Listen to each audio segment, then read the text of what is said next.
Kejadian semalam tampaknya berefek samping. Paginya Nian jadi tukang bengong. Terus ia juga berbohong kepada Yunsu kalau ia berniat pergi bekerja katanya. Padahal faktanya ia menemui temannya. Nian benar-benar curhat tentang ganjalan anehnya. Nian masih belum mengerti kenapa ia begitu tak sukanya melihat Yunsu bertemu dengan cowok lain katanya. Padahal Yunsu hanya istri sementaranya, yang akhirnya temannya tersebut memberikan jawaban atas kegundahan hati Nian tersebut, yang katanya Nian mulai suka kepada istrinya. Tapi Nian tak percaya karena menurut perhitungan matematisnya tidak menunjukkan kesimpulan ke sana, yang akhirnya temannya menyerah sambil mengatakan terserah ludah. Mungkin begitu kata hati teman Nian tersebut saat melihat tingkah Nian yang apa-apa dihitung dengan matematika. Di tempat lain Yunsu kembali ditemui Meng. Dan tanpa sengaja Yunsu mengatakan tentang ulang tahunnya yang tak dirayakan Nian. Mendengar itu Meng bengong sebengong-bengongnya ia kaget.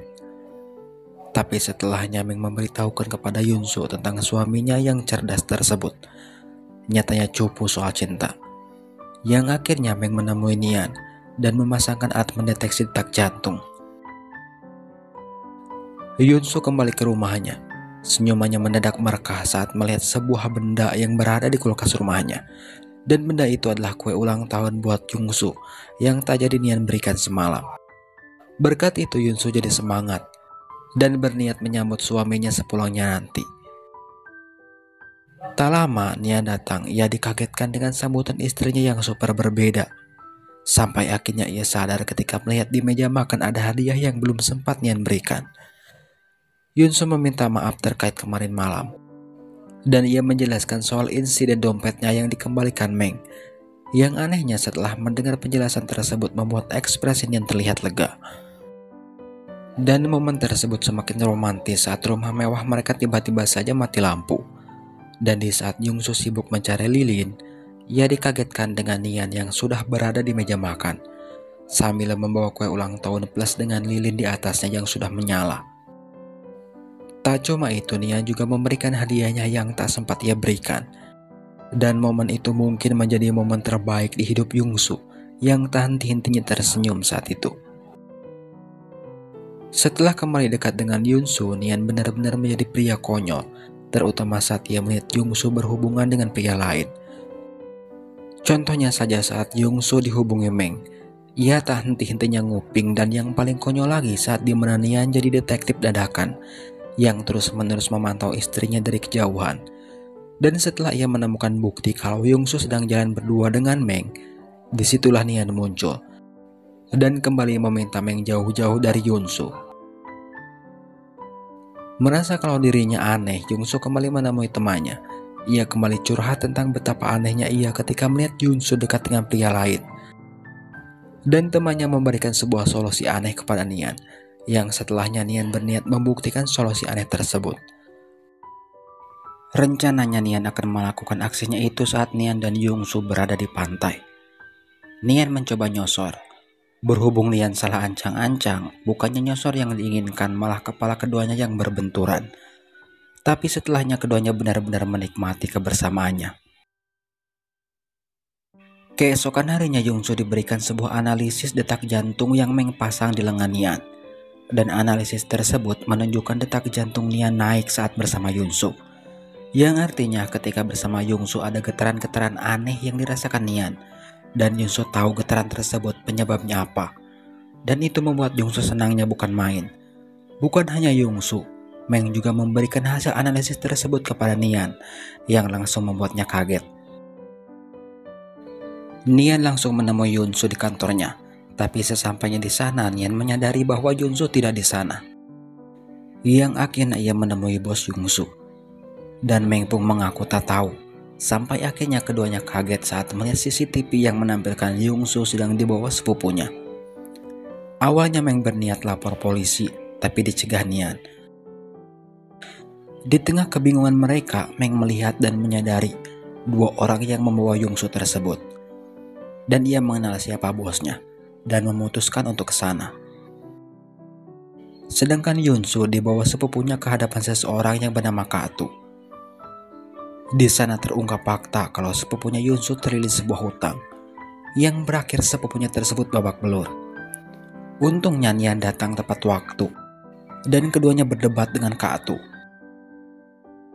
Nian terus-menerus berkonsultasi tentang masalah hukum yang menjerat sepupu Yunsu kepada Meng.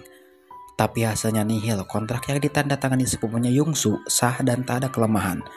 Sampai akhirnya Nian memperlihatkan keahlian statistiknya dan memaksa Kak Atu untuk setuju dengan solusi yang diinginkan Nian. Dan berkat kecerdasannya, masalah tersebut selesai.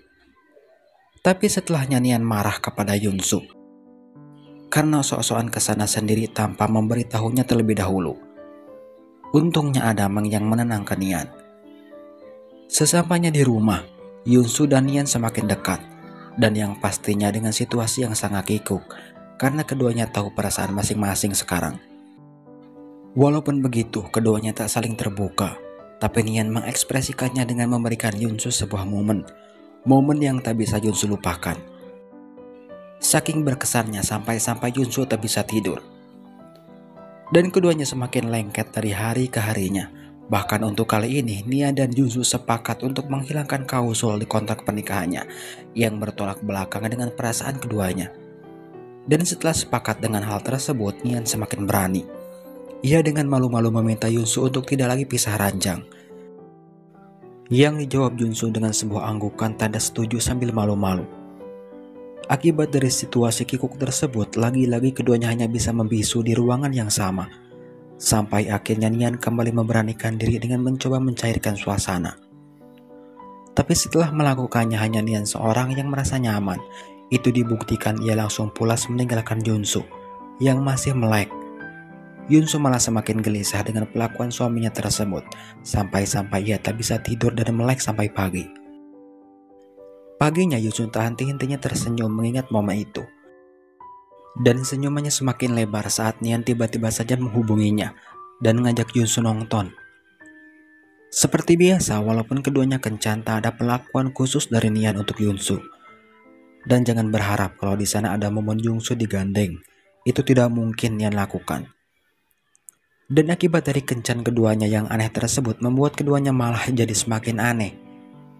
Bagaimana tidak saat keduanya di dalam bioskop, rata-rata semua orang berpasangan sambil memperlihatkan kemesraan mereka. Berbeda dengan pasangan Nian dan Yunsu yang terlihat datar, sampai akhirnya Nian tersindir dan mencoba melakukan hal yang sama. Tapi lagi-lagi gengsilah yang menghalangi keduanya. Sadar kalau dirinya pasangan teraneh membuat Nian meminta maaf kepada Yunsu. Ia mengaku tidak pernah mengenal cinta dan perlakuannya yang sangat kuno katanya, yang direspon Yunsu dengan memakluminya. Sesampainya di rumah, Yunsu meminta izin kepada suaminya untuk kembali pisah ruangan. Mungkin ia belum siap terus-menerus mendapat perlakuan yang tak bisa tidur seperti kemarin malam. Dan Nian memaklumi permintaan istrinya tersebut. Sebelum tidur, untuk pertama kalinya keduanya mengucapkan selamat tidur sambil memberikan tanda cinta keduanya, yang disambut dengan riang gembira oleh keduanya. Tak cuma itu saja, hubungan keduanya tak lagi mereka sembunyikan. Bahkan saat teman Yunsu masih mengira Nian adalah sepupunya, Nian mengakui dengan bangga bahwa itu salah dan mengakui Yunsu sebagai istrinya sambil tersenyum. Sontak temannya tersebut kaget. Sampai suatu ketika Yunsu mendapatkan penawaran menarik terkait pekerjaannya. Ia ditawarkan bekerja di salah satu perusahaan komik. Bukan tanpa alasan, orang itu menyadari kalau Yunsu berbakat dalam hal tersebut. Dirasa pekerjaan yang ditawarkan itu adalah passionnya. Tak menunggu lama, Yunsu langsung memutar otak untuk membuat sebuah komik. Diceritakan kalau komik buatan Yunsu selesai, yang Yunsu beri judul Kisah Cinta Gadis Biasa dan Pria Luar Biasa. Yunsu mengambil cerita tersebut dari kisah cintanya sendiri bersama Nian. Sampai tiba waktunya komik Yunsu rilis. Dan hasilnya komiknya tersebut menuai kesuksesan. Bahkan ada lebih 200.000 yang melihatnya. Yunsu tak percaya kalau komik buatannya itu bisa disukai banyak orang. Tapi setelah komiknya populer, Yunsu dikagetkan dengan kiriman surat dari seseorang yang mengklaim kalau sebagian cerita yang ada di dalam komik tersebut tidak real buatan Yunsu. Dan Yunsu mengakui itu yang membuat Yunsu pontang-panting. Untungnya ia mempunyai Nian selaku suami idamanya yang tak mungkin membiarkan Yunsu terjadi apa-apa. Ditambah lagi Yunsu diberi bantuan hukum oleh Meng dan kakaknya selaku pengacara. Setelah menganalisis permasalahan tersebut, kakaknya meminta Yunsu untuk menemui si pemilik dan melakukan permintaan maaf.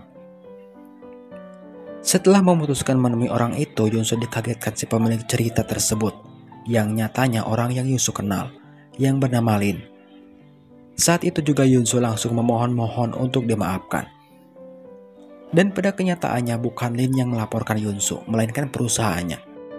Dan yang pastinya Lin berniat mencabut gugatannya kepada Yunsu. Dan yang lebih mengagetkan lagi, Lin rupa-rupanya dosen baru di kampus Nian. Bukan itu saja, pada kenyataannya Nian dan Lin teman dekat pada masa perkuliahan. Dan terungkap bahwa Lin menyukai Nian. Sampai suatu momen, Lin dan Nian dijodoh-jodohkan oleh dosen lainnya kecuali Sen, yang tahu kebenaran tentang Nian. Yang menurut mereka serasi katanya. Dan itu membuat Lin salah tingkah. Tapi saat Nian berkata jujur kalau ia sudah menikah, membuat ekspresi Lin berubah. Dan untuk saat ini, Lin masih belum tahu kalau Yunsu lah istri Nian. Mengetahui fakta Nian sudah beristri membuat Lin frustasi, yang ngajak Yunsu untuk berbelanja dengan tujuan meluapkan patah hatinya. Lin juga terus-menerus curhat tentang patah hatinya kepada Yunsu, tanpa Yunsu tahu kalau yang mereka bicarakan adalah suaminya. Dan keesokan harinya, Yunsu dan Lin dipertemukan oleh momen yang mengejutkan. Ia diperkenalkan kepada Lin oleh Nian sebagai istrinya. Dari situlah Yunsu menyadari apa yang dibicarakan Lin tempo hari kepada dirinya, ditunjukkan kepada suaminya. Dan akibatnya membuat Yunsu tak enak hati terhadap Lin.